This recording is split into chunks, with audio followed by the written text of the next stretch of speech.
Okay, so this integrity lecture is going to come from chapter 62 in your Ignativacious book, and this is over care of the patients with problems of the biliary system and the pancreas. So when we talk about the biliary system, this is including the gallbladder and also the liver, the gallbladder, and the pancreas. As I mentioned on yesterday, they're all accessory organs. We've already covered the liver, and so today we will talk about the biliary system, or the gallbladder and the pancreas. So an accessory digestive gland is a gland of the digestive system that is not part of the digestive tract. We talked about the liver, as I mentioned before, but the liver secretes bile into the small intestine via the bile duct, and it uses the gallbladder, as you see here. It uses the gallbladder as a storage reservoir, and so the purpose of bile is to emulsify or break down fats. So apart from storing and concentrating bile and introducing it to the small intestine, the gallbladder really has no other specific function. The pancreas, as you see here, the pancreas is responsible for secreting an isoosmotic fluid that contains bicarbonate ions. The pancreas is also responsible for buffering the acid it buffers the acid concentration of the chyme bolus that comes from the small intestine, and the pancreas is also responsible for secreting several enzymes, including trypsin, chymotrypsin, lipase, and amylase. And so it secretes all of those enzymes into the small intestine. And so we talked about the pancreas being responsible, having endocrine and exocrine functions.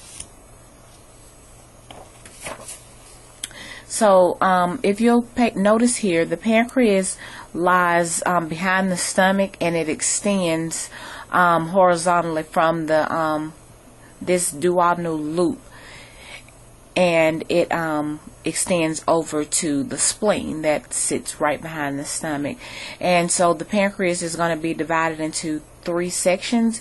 It's divided into the head, the body, and what's known as the tail. So this portion right here that lies underneath the liver, this is considered the head. This is the body, and the tail of the pancreas then lies behind the stomach. So gallstones. How do gallstones develop? So if you'll pay attention here, you notice how the liver, the gallbladder, and the pancreas all have ducts that feed into the major digestive organs. And so, as I mentioned before, these accessory organs are going to aid in digestion through the secretion of bile and enzymes. You have the common bile duct here, and the common bile duct is what connects the liver, the gallbladder, and the pancreas. So it's common for a person to develop gallstones within the gallbladder itself, and once that occurs, the person can have obstruction to this common bile duct and the cystic ducts. So cholelithiasis is the name of a gallstone. 80% of gallstones primarily consist of cholesterol. The rest is a mixture of bile components. So excess cholesterol in the bile is associated with obesity, high calorie, high cholesterol diets. When bile is supersaturated with cholesterol, it can form into stones. So something else that can occur when a person has very low calorie diets, it decreases contraction of the gallbladder. And so again, the gallbladder is going to contract to release bile when a person takes in fat. Well, when a person is on very low fat diets, the gallbladder does not contract because it doesn't have the stimulus to contract, and so you have bile that stays within the gallbladder, and it can become concentrated, and the cholesterol stays in that area and it hardens, and so it can cause the person to develop stones. Anytime a person has biliary stasis, which means that the bowel is staying in one location and not completely emptying, this can cause stone formation. So inflammation of the gallbladder, when this occurs, it allows excess water and bowel salts to be reabsorbed, and this increases the risk of stone formation. Gallstones form in the gallbladder but can migrate to the ducts, leading to cholangitis, and cholangitis is what's known as duct inflammation. So the early manifestations that a person may experience when they have a gallstone attack, they may complain of epigastric fullness, mild gastric distress after they eat a large or fatty meal. Stones that obstruct the cystic or the common bile duct lead to distension and increased pressure behind the stone. And so this is going to cause the person to have what's called a biliary colic, and it's a severe steady pain that occurs in the right upper quadrant. This pain may radiate to the back, the right scapula or shoulder, and the pain may last up to 5 hours, as long as 5 hours. When a person has obstruction of this common bile duct, and remember, this common bile duct is what connects the pancreas, the gallbladder, and the liver.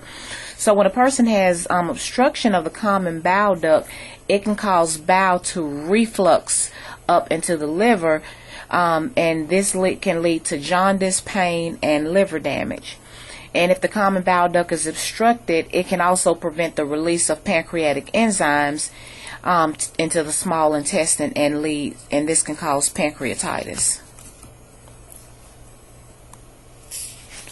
So this is just a little diagram, little x-ray showing you a gallstone. And so diagnostic tests are going to be ordered to identify the presence and the locations of the stones, to identify if there are any possible complications, and to help differentiate gallbladder disease from other disorders. We can measure bilirubin. Conjugated bilirubin may be elevated, indicating that the bile duct has been obstructed. So remember, this person, we're not talking about a liver problem with this person.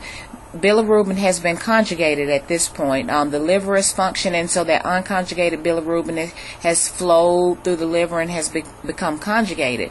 Well, once it's time for this bilirubin to be moved from the gallbladder through the common bile duct, well, if the bile duct is obstructed, it's not going to be released, and so this person may have an elevated conjugated bilirubin because it's not flowing out to be removed through the kidneys. We can also check an amylase and lipase level, and so these are measured to identify if the person has developed pancreatitis as a result of the common bile duct obstruction. Ultrasounds can be used to diagnose stones. Abdominal x-rays may also show gallstones that have high calcium content. There's also a procedure called a HIDA scan. That's H-I-D-A, a HIDA scan. These are gallbladder scans. They use a radioactive solution, and so this radioactive solution is rapidly extracted from the blood and excreted into the biliary tree. And so it does this to diagnose if there's cystic duct obstruction and acute or chronic cholelithiasis. So we talk about acute versus chronic cholecystitis. Cholecystitis, again, is, we talked about it, is inflammation of the gallbladder, but the inflammation of the gallbladder can happen as a result of cholelithiasis, which is the actual stone. When there's an obstruction, it increases pressure within the gallbladder, and this can lead to ischemia of the gallbladder wall and also the mucosa. The retained bowel causes a chemical irritation, and bacteria inflammation often follows. So usually when this can begin when a person has an acute attack of biliary colic. And so the same symptoms that we see when the person has this stone, it's additionally aggravated by breathing. When a person has this attack, it may last 12 to 18 hours. The person may have some right upper quadrant guarding and tenderness, in addition to chills and fever.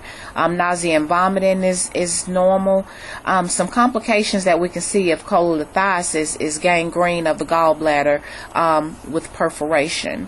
The person can develop chronic cholecystitis, empyema, which is infected fluid inside of the gallbladder. The person can have fistulas that form between the gallbladder and adjacent organs, such as between the gallbladder and the duodenum, the gallbladder and the colon, or the gallbladder and the stomach. A gallstone ileus is when there's an obstruction of the small intestine with a large gallstone. So that is the acute form, the acute cholecystitis. Now, with the chronic form of cholecystitis, this results from a person having repeated bouts of acute cholecystitis. It can also happen when a person has persistent irritation of the gallbladder wall by stones. And so this person may be asymptomatic.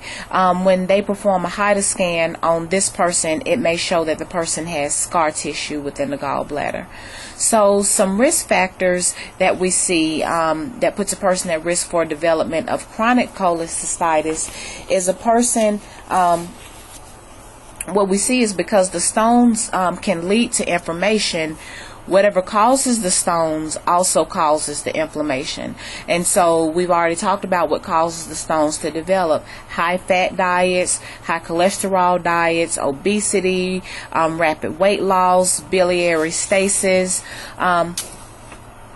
If the stones are related to the person's diet, the person may have repeat bouts that places them at risk for developing the chronic form of cholecystitis.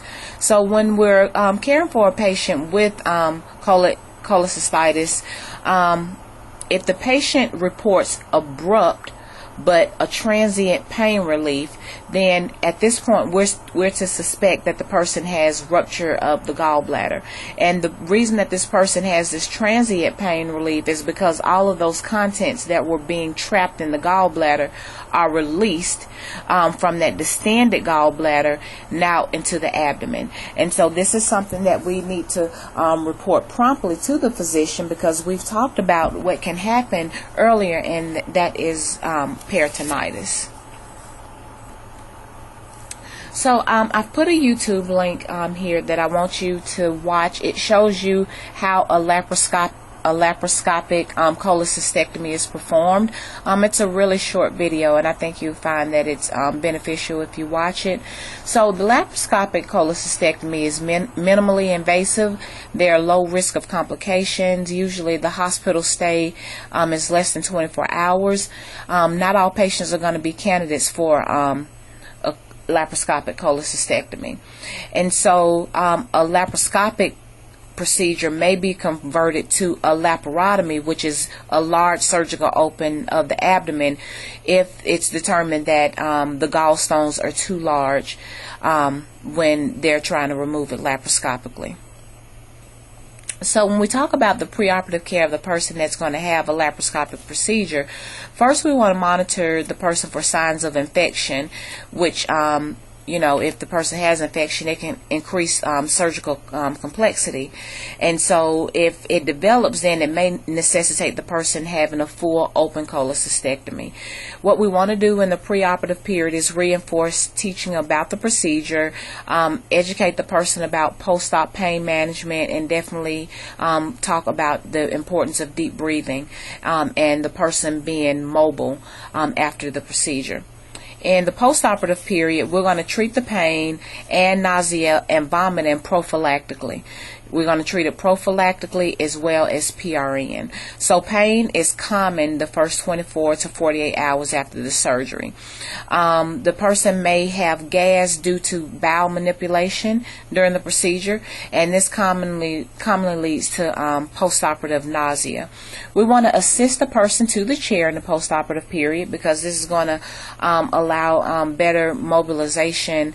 The mobilization is going to promote lung expansion. And we're going to advance the diet as tolerated, and so we're going to begin with ice chips and advance the person to a regular diet as tolerated. So with the open cholecystectomy, this involves a larger incision. The person has a greater risk of developing infections, and there are more post-operative complications associated with the open cholecystectomy. And then the recovery is going to be longer. It's important for this person with the open cholecystectomy, or the traditional one, definitely to teach them how to splint their cough. When the person has stones that are blocking the ducts, and the person has blockage of the common bowel duct, the surgeon may decide to insert a T-tube. And so a T-tube is inserted to maintain patency of the ducts and to promote bowel passage while the edema decreases. And so this is after the person has had the procedure. So we remove the ducts, and the person, if they've had the cholecystectomy or the gallbladder removed, the T-tube again is going to be inserted to maintain patency of that duct and to promote bowel drainage while the edema subsides.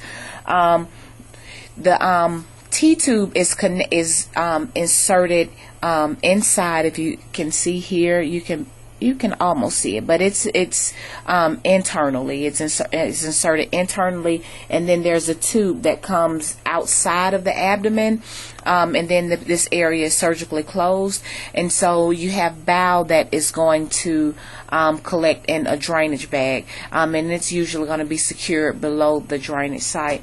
What we want to make sure that we're doing when we have a patient that has a T-tube, we want to make sure again that it's positioned below the surgical wound, and so this is going to promote the flow of bowel, and it prevents the backflow or seepage of bowel back onto the person's skin. And so the tube is going to be helpful because it's going to decrease pressures within the biliary tree. What we want to do is make sure that we're monitoring drainage when the person has a T-tube. Normally the T-tube is going to drain up to 500 milliliters in the first 24 hours. This is important, so make sure you remember this. In the first 24 hours, the tube may drain up to 500 milliliters.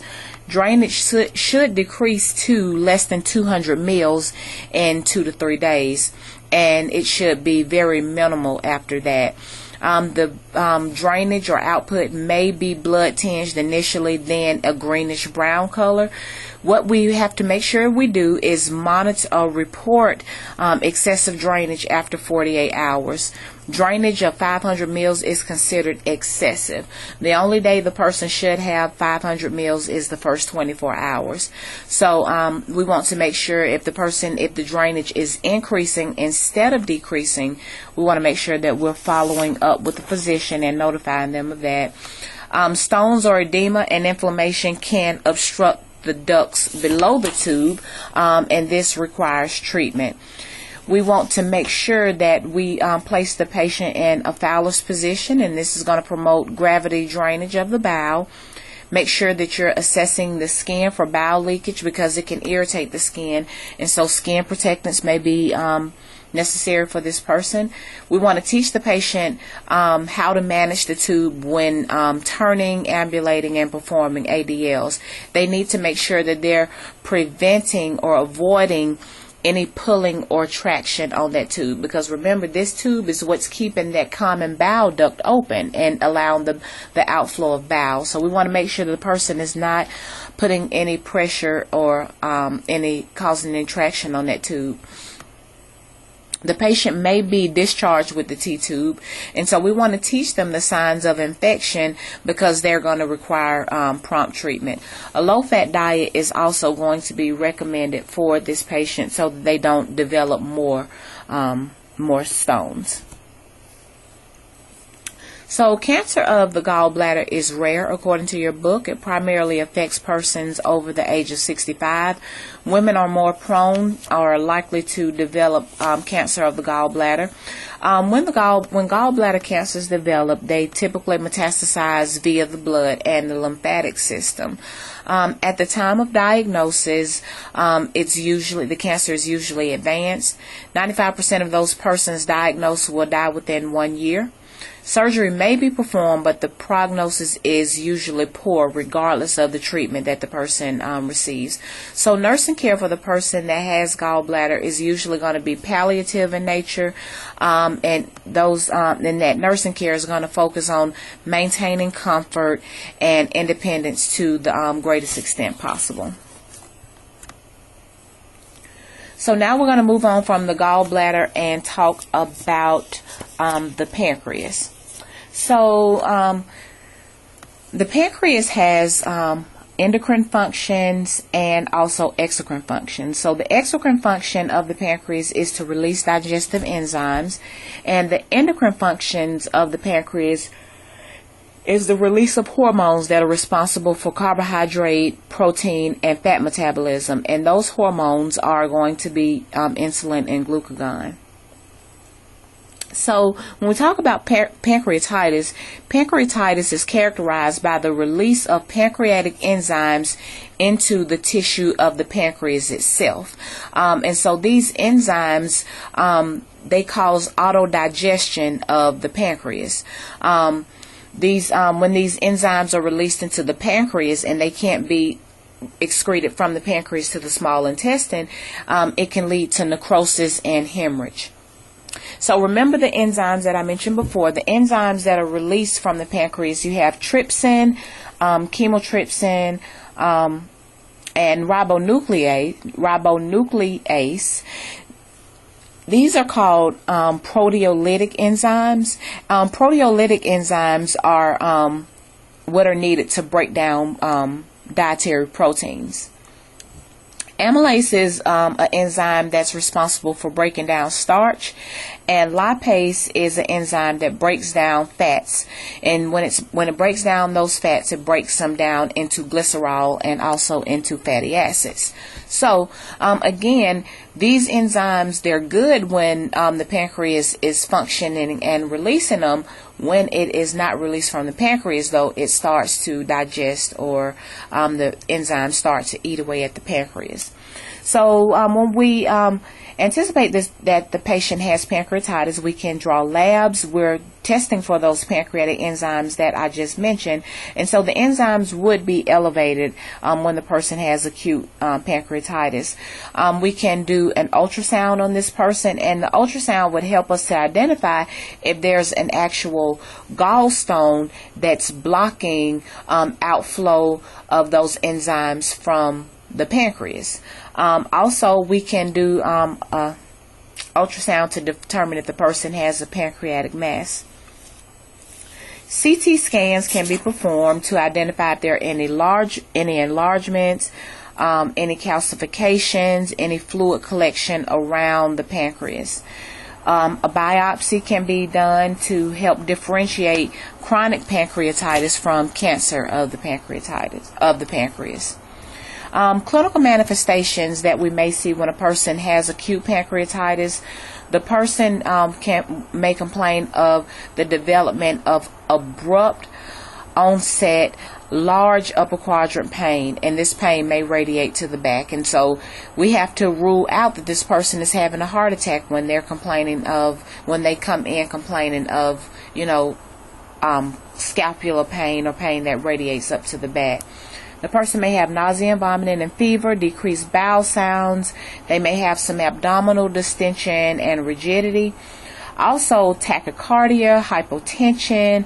The person may have cold, clammy skin, and possible jaundice. This person may have what we call a positive Turner sign, and this is the person may also have flank ecchymosis, and this is when the person has bruising outside of the area of the kidneys. And then a Cullen sign, that's Cullens.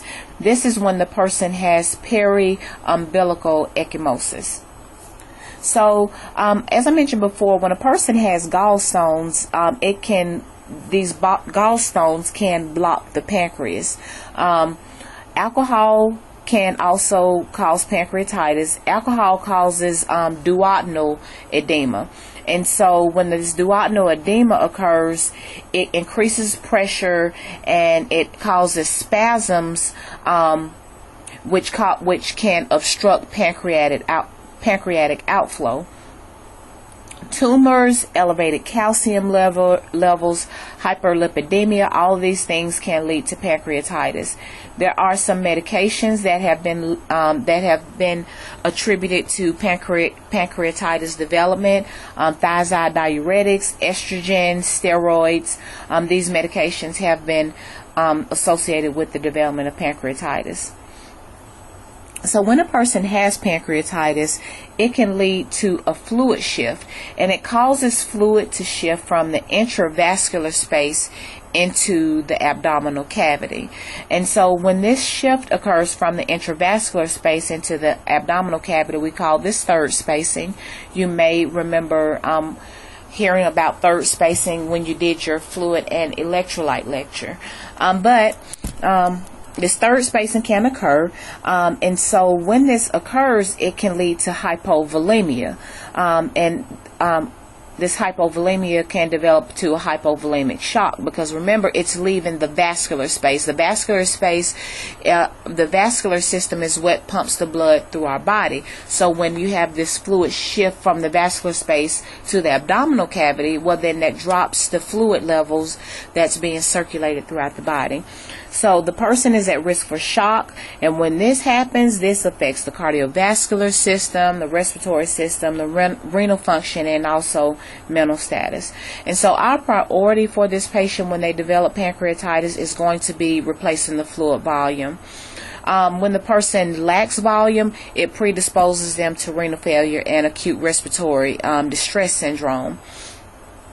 When pancreatitis is present, oral foods and fluids are going to be withheld, because we have to reduce the pancreatic secretion. Remember, these enzymes are eating up the pancreas, so we don't want to aggravate. We have to rest this person's pancreas. We have to rest the organ, and so this person may have an NG tube inserted to decrease that. We talked about the third spacing, and to decrease any fluid buildup in the abdomen. The IV fluids are definitely going to help to maintain or restore that vascular volume, and then TPN may be initiated for this patient.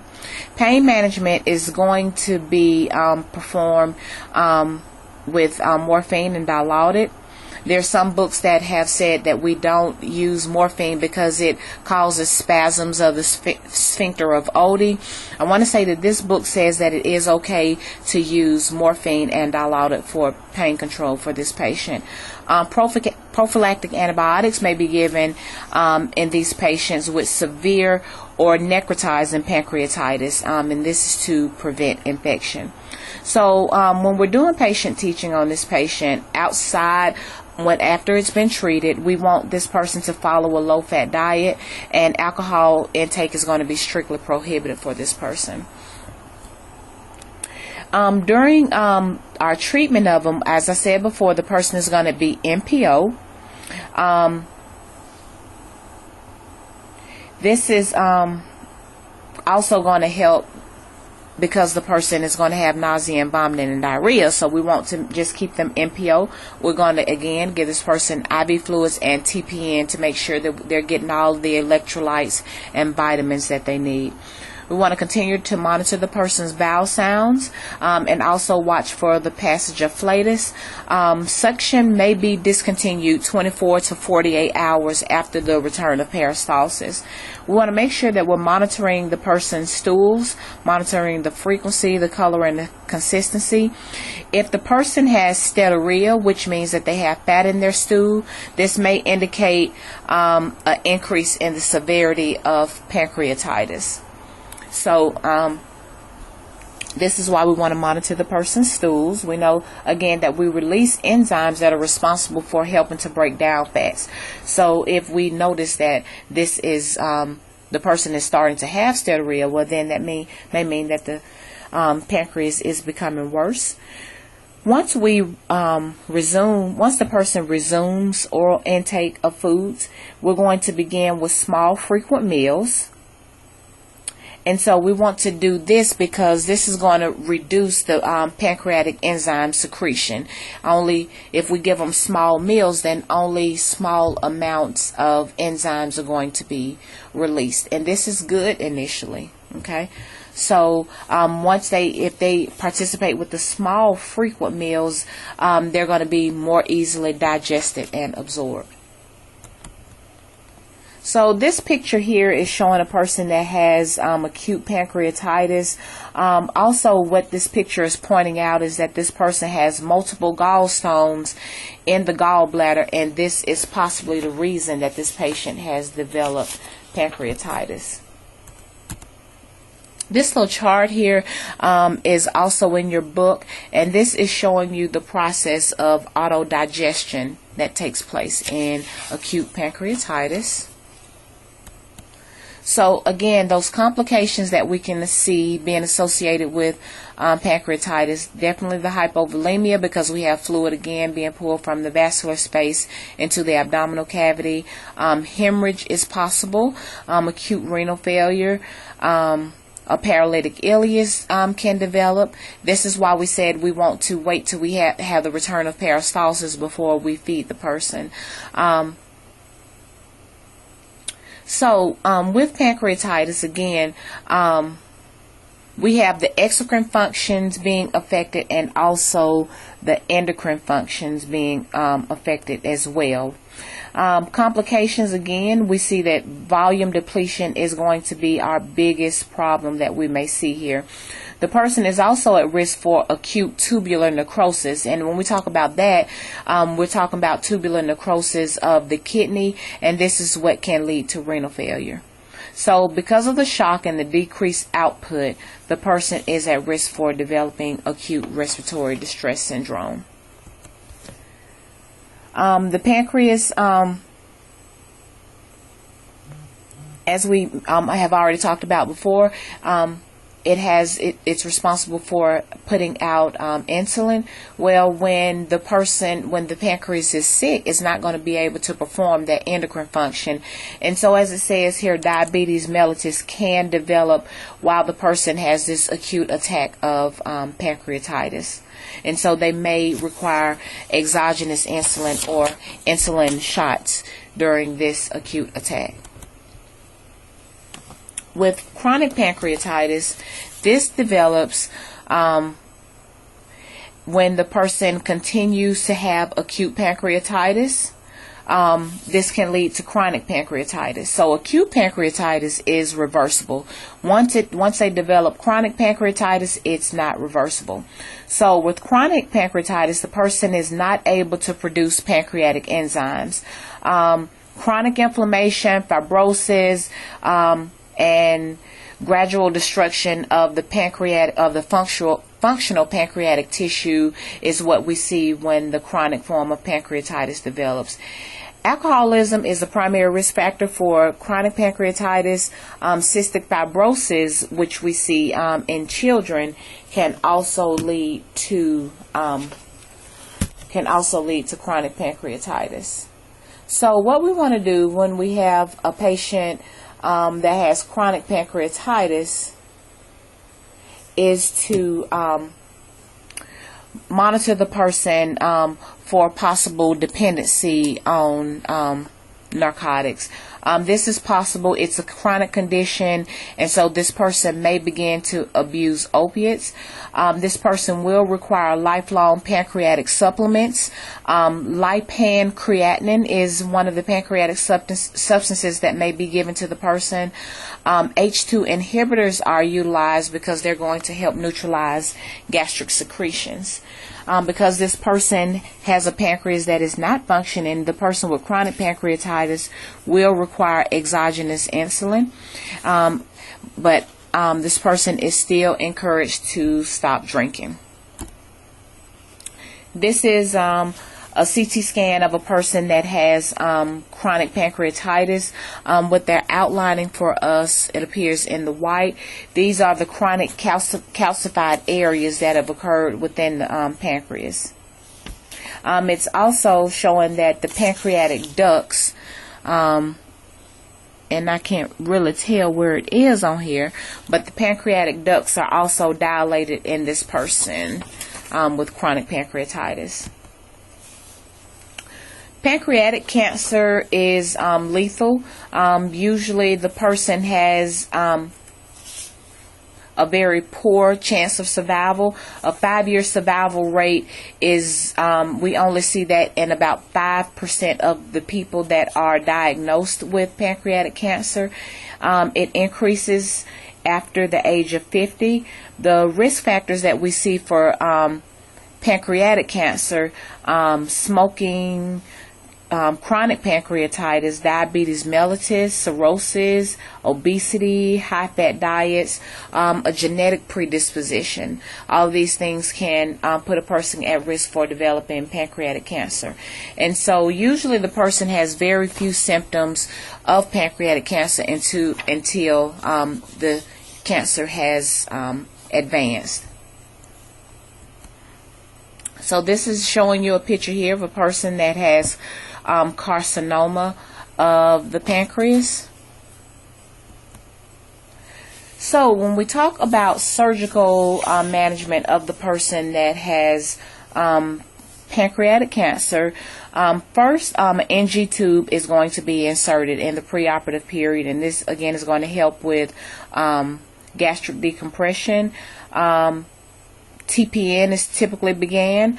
The NG tube is going to help with to decrease those gastric secretions, and so we want to decrease the gastric secretions because those gastric secretions stimulate pancreatic secretions, and it's going to aggravate pain. And so this is why we insert an NG tube. We're eliminating oral intake and maintaining gastric suction. This is also going to help reduce gastric secretions. And so suction also decreases nausea, vomiting, and intestinal distension. Again, TPN is going to provide fluids, electrolytes, and kilocalories when a person is fasting for 2 to 3 days. So a Whipple procedure is also referred to as a radical pancreacoduodenectomy. So this surgical procedure involves resection of the proximal pancreas, and so when they remove that proximal pancreas, it's attached to the duodenum and to the distal portion of the stomach. And so it's also going to be attached to the distal portion of the common bile duct.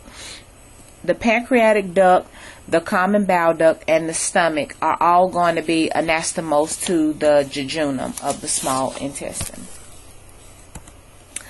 This YouTube video will show you the Whipple procedure and explain more about it. I think that you will find that to be beneficial if you watch this procedure.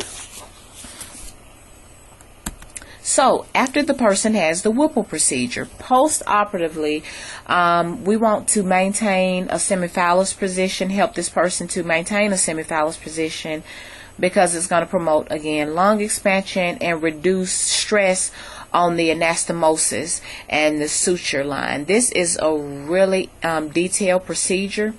This person is going to be maintained on low GI suction. If the person does not have any output, the Salem sump may require irrigation, and we'll need an order for that. We want to avoid forceful irrigation. We also want to avoid repositioning the NG tube because it can disrupt the suture line.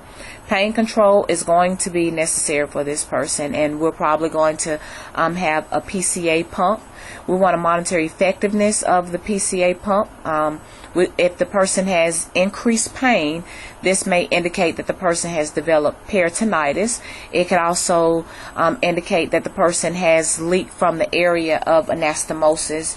It can also indicate that the person has disrupted the suture lines. And so we want to make sure that we're monitoring the person to see if the pain is subsiding. Again, if it's increased, it could mean any of those three things. Peritonitis, leakage from the anastomosis site, or disruptured suture lines. So when we treat a person's pain, we know that this is going to help reduce stress. When stress is reduced, it can facilitate healing. And when we're adequately treating the person's pain, it's going to increase their ability to cough, deep breathe, and to change positions. We definitely want to make sure that we're assisting the person with coughing, telling them how to splint the incision, making sure that they're changing the position every 1 to 2 hours to facilitate drainage of secretions. We want to monitor the person for complications. We want to monitor the person's vitals every 2 to 4 hours because we're monitoring this person for signs and symptoms of shock. We want to measure the urine output, assess the person's abdominal contour and bowel sounds. We're going to monitor for increase in tenderness. The major complications following a Whipper procedure are hemorrhage, a bowel leak, hypovolemic shock, and hepatorenal failure, which we talked about. And so this is why we've got to make sure we're monitoring the person's vital signs every 2 hours, monitoring the urine output because the hepatorenal syndrome is a possible occurrence. Okay, so I have some questions here that I will leave here for you. They're all on the PowerPoint slides, and so